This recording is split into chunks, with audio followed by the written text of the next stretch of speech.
Late 2024, Call of Duty players start screenshotting a zombie Santa cosmetic in Black Ops 6 with 6 fingers on one hand. Activision says nothing, not a word, for months. Then, a new Steam policy kicks in, forcing every developer to disclose AI-generated content. And Activision quietly adds one line to the store page. Our team uses generative AI tools to help develop some in-game assets. A glitch like that looks like a confession. The machines are already doing the artist's jobs, quietly, and that's supposedly why the layoffs keep coming. So here's the question I actually wanted answered. Is AI really the thing taking these jobs? Or is a six-fingered zombie Santa a much smaller story wearing a much bigger story's clothes? Because if AI is the cause, the fix is a fight about AI itself. If it isn't, everyone aiming their anger at AI is aiming it at the wrong target and missing a fight that's actually winnable.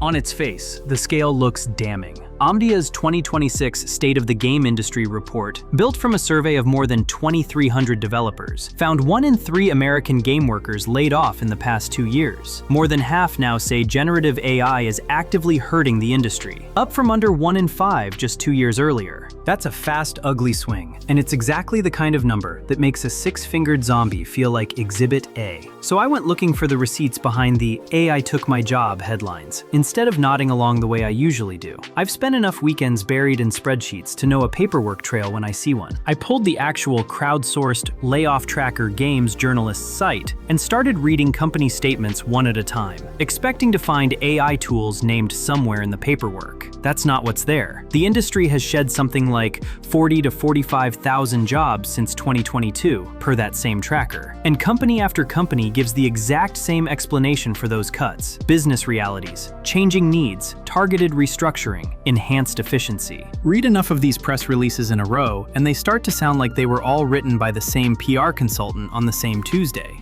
Enhanced efficiency is a nicer way of saying somebody's mortgage payment just became somebody else's problem. AI barely shows up in a company's own stated reasons for laying anyone off. That doesn't fit the story I went in expecting. It doesn't tell me yet what actually is going on. It just tells me the obvious answer isn't holding up. But out of tens of thousands of jobs cut since 2022, there's exactly one company reporters have actually pinned to AI backfilling the roles it cut. Microsoft's King, the studio behind Candy Crush. One company out of an entire industry's worth of cuts. So where is AI actually showing up in game production if it's not showing up in the layoff paperwork? Not where you'd assume. About a third of developers use generative AI on the job, per that same Omdia survey. But the single biggest use case is brainstorming, at 81%. Coding help and other daily busy work comes next. Player-facing features, the stuff you'd actually notice, sits at just 5%. It's meeting notes and busy work, not the art on your screen or the level you're standing in. And even where AI tools genuinely get heavy use, the win is shakier than the marketing suggests. A controlled study from Meter had experienced developers complete real coding tasks with AI assistance allowed on some tasks and switched off on others. The developers using AI took 19% longer to finish the work. Afterward, they estimated they'd been about 20% faster. Somewhere out there right now is a developer swearing AI cut their sprint in half, and the stopwatch disagrees. That's not a rounding error. That's a nearly 40-point gap between what actually happened and what people believed happened. And it should make you suspicious of every "developers love AI" quote you've ever read in a press kit. If you play ranked anything, you've probably felt cheaters get rarer over the last couple of years without knowing exactly why. That's this.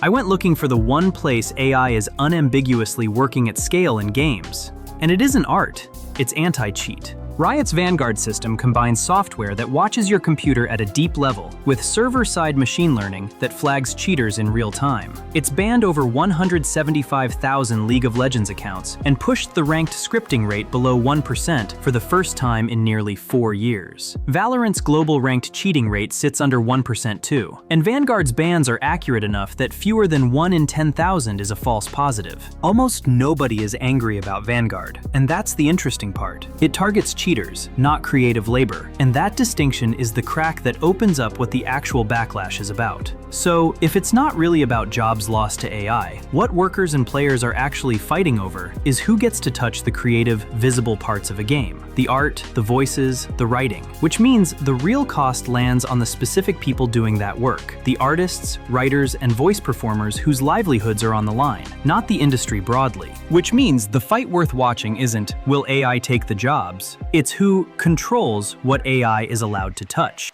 Turns out that fight already has a real answer, not a hypothetical one. Video game voice performers struck for nearly a year, from the summer of 2024 to the summer of 2025, and ratified a contract, 95.04% in favor, requiring a performer's separate, written, specific consent before a studio can build an AI digital replica of their voice, with real minimum pay attached. There's still a loophole. Prompting a generative tool with just a performer's name gets looser rules. But the consent gate itself is real, and it's binding. That's SAG-AFTRA's Interactive Media Agreement. And it's the clearest evidence anywhere in this story that labor can win concrete terms on AI instead of just absorbing whatever a studio decides to do. It lines up with what players themselves say.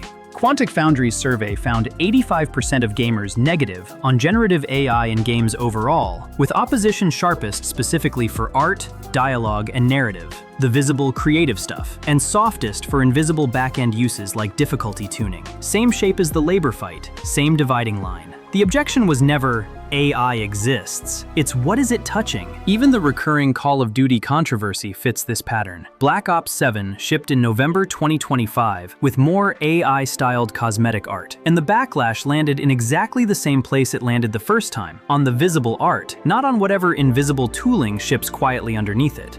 I checked the most recent labor fight I could find, half expecting AI to finally show up as the named cause after all this searching. It still doesn't. Ubisoft's Barcelona studio struck twice a week for weeks in mid-2026 over 51 layoffs tied to a Rainbow Six restructuring, demanding job protection and a 5-year no layoffs guarantee.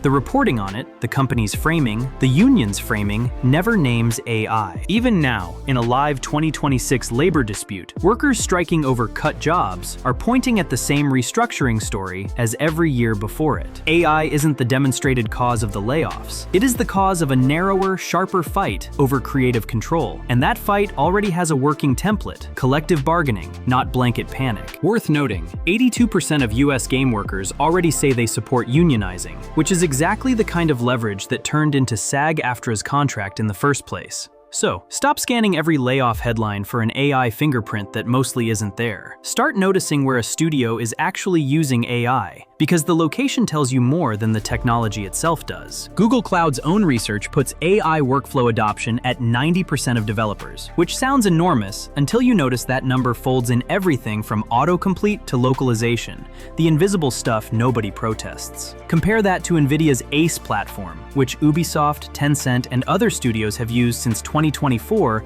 to generate NPC dialogue and lip sync. Ubisoft even built an internal tool, Ghostwriter, specifically to draft NPC lines for human writers to edit, rather than replace them outright. Years into that investment, the independent verdict on shipped AI NPCs is still hollow and uncanny, the moment a conversation runs more than a line or two. Picture a shopkeeper who forgets your name mid-sentence. Visible, creative AI keeps under-delivering on its own hype and drawing the real objections. Invisible AI, anti-cheat, QA, that meter study's unglamorous coding assistants, keeps working, or at least keeps quietly failing, without anyone marching over it either way. If I were you, I'd stop treating AI in games as one story and start treating it as two. A quiet one that's mostly fine, and a loud one that's actually about who gets paid and credited for creative work. Here's the one thing worth doing differently. Next time a game's AI use draws backlash, check whether it's touching something visible and creative. That's the tell for whether the anger is actually pointed at the right thing, and whether it's worth organizing around or just venting into a comment section. That zombie Santa with 6 fingers was never proof the machines were replacing the artists. It was proof of something smaller, and honestly, more useful. A company that stayed quiet for months until a policy forced its hand. The tell was never in the extra finger. It was in who had to be made to admit it. That's the memo. Reid.